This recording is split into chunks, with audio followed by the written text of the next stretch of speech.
Salman Al-Farisi, salah seorang sahabat utama Rasulullah, punya kisah hidup yang sangat menarik. Berawal dari seorang kafir penyembah api, yang menemukan ajaran tauhid.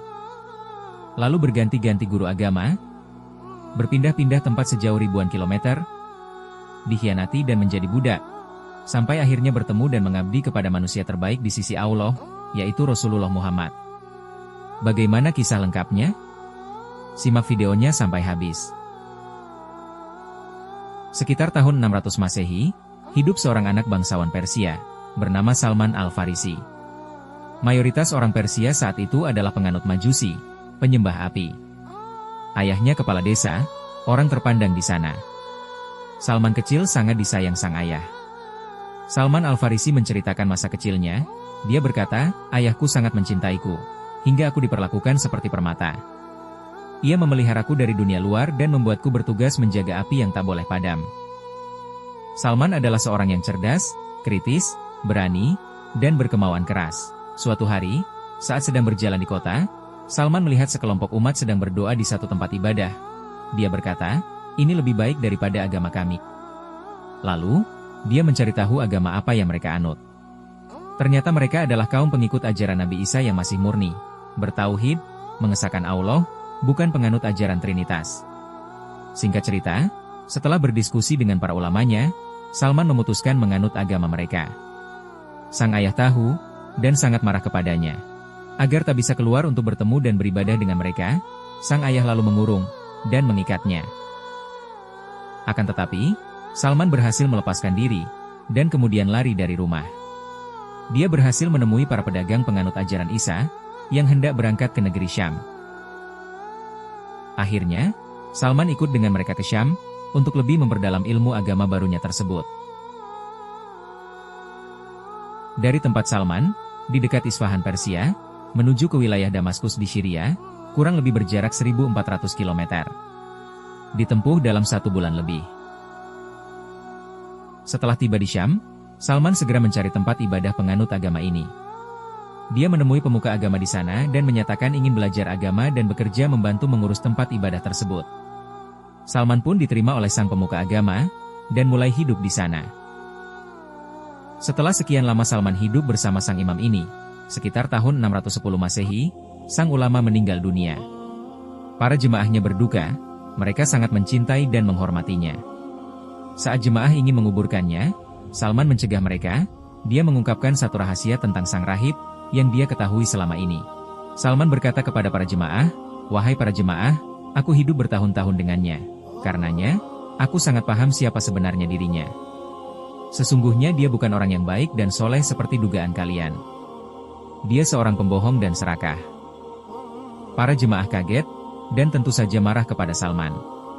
Salman melanjutkan perkataannya, "Sesungguhnya bertahun-tahun, orang ini mengumpulkan dan menimbun uang dan sedekah kalian, yang seharusnya digunakan untuk kepentingan umat dan agama, serta diserahkan kepada fakir miskin. Tetapi, malah dia timbun dan kumpulkan untuk dirinya sendiri.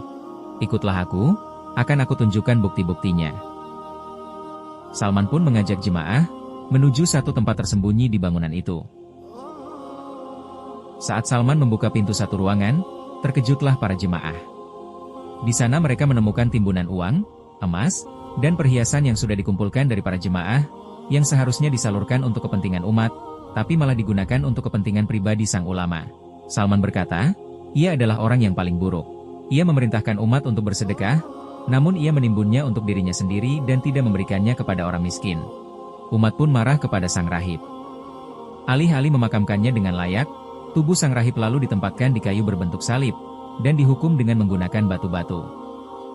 Salman pun berkata tentang sang ulama serakah ini, "Aku membencinya dengan kebencian yang sangat."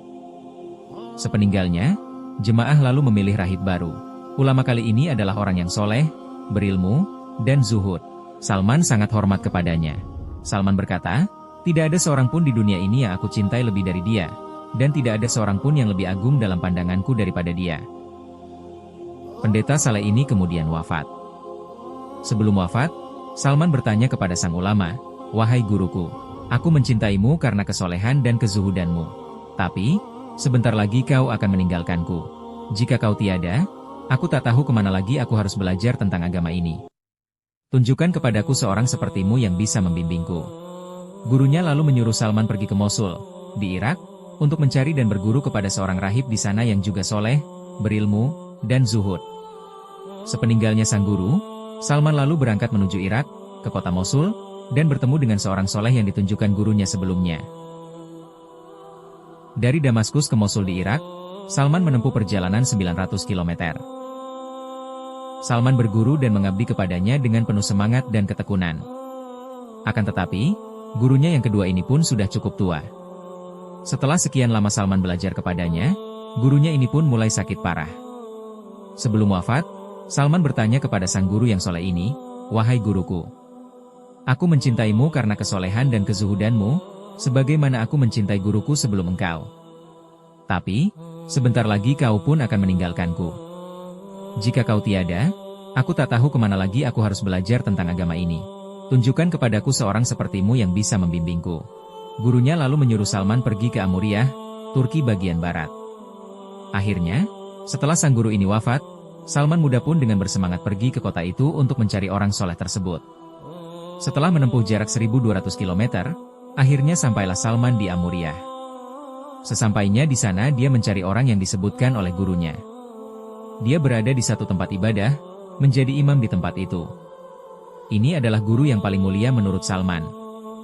Ia juga mengajarkan tauhid sejati dari ajaran Nabi Isa yang masih lurus. Salman mulai bekerja sebagai buruh dan penggembala, hingga memiliki beberapa ternak dan harta. Akan tetapi, gurunya ini pun sudah sangat tua. Saat sang guru mendekati ajalnya, Salman kembali minta ditunjukkan guru berikutnya agar dia bisa belajar kepadanya. Akan tetapi gurunya berkata, "Wahai anakku, aku tidak mengetahui lagi siapapun di atas muka bumi ini yang menganut agama seperti aku. Akulah orang terakhir. Akan tetapi, telah tiba masanya seorang nabi yang diutus membawa agama Ibrahim. Ia akan muncul di tanah Arab." Lalu ia berkata, nabi itu akan hijrah ke suatu tempat yang banyak ditumbuhi pohon kurma, terletak di antara dua tanah berbatu hitam. Dan dia mempunyai tanda-tanda kenabian. Ia tidak makan dari sedekah, tapi ia mau menerima hadiah, dan di antara kedua bahunya terdapat tanda kenabian. Kemudian sang guru menasihati Salman, "Jika engkau mampu pergi ke negeri itu, maka pergilah." Sepeninggal gurunya, Salman memutuskan untuk pergi ke Jazirah Arab, berharap bisa bertemu dengan Rasul. Kala itu sekitar tahun 620 Masehi, atau sekitar tahun ke-10 kenabian Rasulullah Muhammad. Salman membulatkan tekad, perjalanan kali ini tidak main-main. Sangat jauh dan berat. Karenanya, dia memutuskan untuk menjual seluruh hartanya dan ternaknya. Dia lalu ikut rombongan pedagang Arab dari Bani Kalb. Akhirnya rombongan mulai perjalanan jauhnya, sekitar 2000 km, menyusuri daratan, melewati berbagai negeri, menuju Jazirah Arab.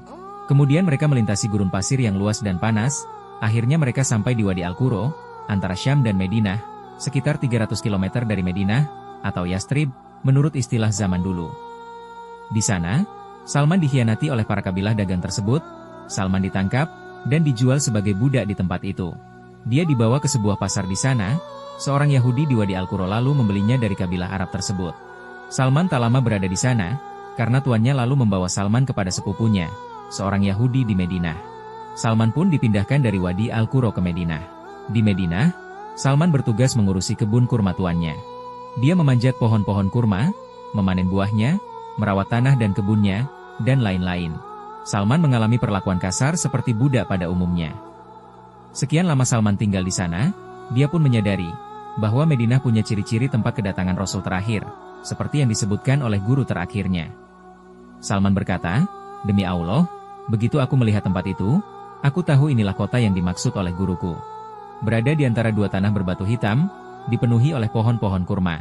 Kedua gunung batu itu adalah Jabal Uhud dan Jabal Rumat." Semangat Salman kembali menyala, pencarian akan Rasul terakhir sudah tinggal satu langkah lagi. Meski sibuk bekerja sebagai budak, namun telinga dan hatinya senantiasa waspada, ia menunggu kabar kemunculan sang nabi di kota itu. Pada suatu hari, Salman sedang berada di atas pohon kurma, dan tuannya duduk di bawah. Sepupu tuannya datang tergesa-gesa dan berkata, "Semoga Allah membinasakan Bani Kilah.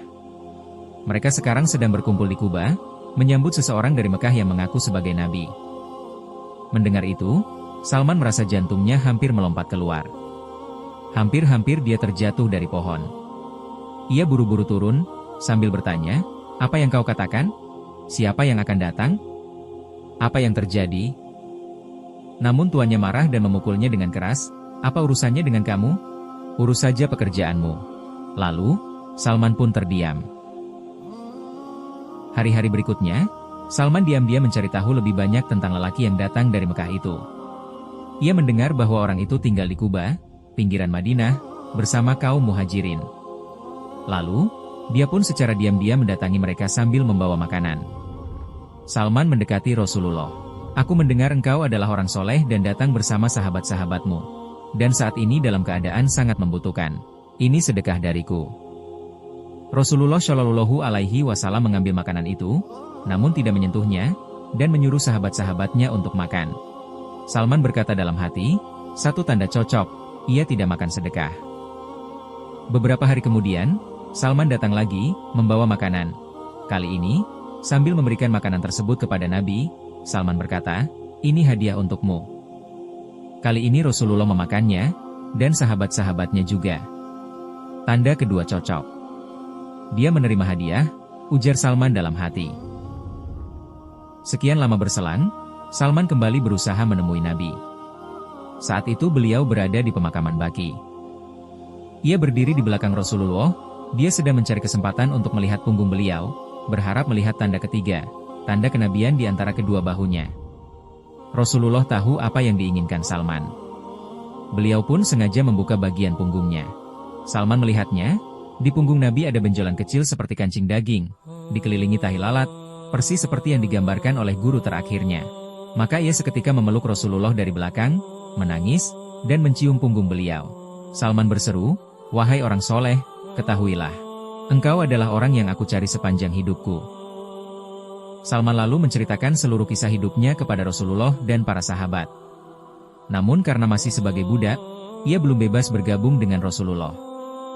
Dalam satu riwayat disebutkan bahwa tuannya meminta 300 pohon kurma yang harus ia tanam sendiri, dan semua harus hidup, serta membayar 40 ukiah emas. Rasulullah mengajak para sahabat untuk membantu membebaskan Salman. Ada yang menyumbang pohon kurma sebanyak 15, 20, atau 30 batang, sampai akhirnya genap terkumpul 300 pohon. Salman lalu menggali lubang untuk tempat menanam pohon-pohon itu, sedangkan Rasulullah membantu menanamkan sebagian besar pohon-pohon itu, sehingga sebagian besar darinya dapat hidup. Sejumlah sahabat yang kaya pun turut menyumbangkan emas untuk syarat penebusan Salman. Bahkan ada salah satu sahabat yang menyumbangkan emas sebesar telur, yang membuat Rasulullah tersenyum. Akhirnya terkumpullah 40 ukiah, atau 1.300 gram emas. Sehingga akhirnya, Salman dapat dibebaskan. Salman Al-Farisi juga, pada akhirnya menjadi salah satu sahabat utama. Tak hanya masuk Islam dan bergabung dengan barisan Rasulullah, Salman tergolong sahabat utama dan dijamin masuk surga. Sesuai dengan hadis Rasulullah berikut ini, Salman adalah bagian dari keluargaku, Ahlul Bait. Surga merindukan 3 orang, Ali, Ammar, dan Salman. Salman penuh ilmu dan tidak kenyang dari ilmu. Dia juga pernah dipercaya menjabat sebagai gubernur Madain, satu kota di Persia saat pemerintahan Umar bin Khattab. Meski menjadi gubernur, Salman hidup sederhana, dalam sebuah rumah yang kecil. Seluruh gaji dia serahkan kepada negara. Salman dianugerahi hidup yang panjang, hingga 80 tahun atau lebih. Disebutkan bahwa dia meninggal di tahun 35 Hijriah, atau 655 Masehi. Salman dikagumi oleh para sahabat, dan generasi Islam sesudahnya, sampai akhir zaman. Itulah perjalanan sahabat mulia, Salman Al-Farisi. Semoga menjadi inspirasi dan motivasi kita untuk tak kenal lelah mencari kebenaran. Demikianlah video kita kali ini, yang benar datang dari Allah, yang salah datang dari kami. Wallahu a'lam. Wassalamualaikum warahmatullahi wabarakatuh.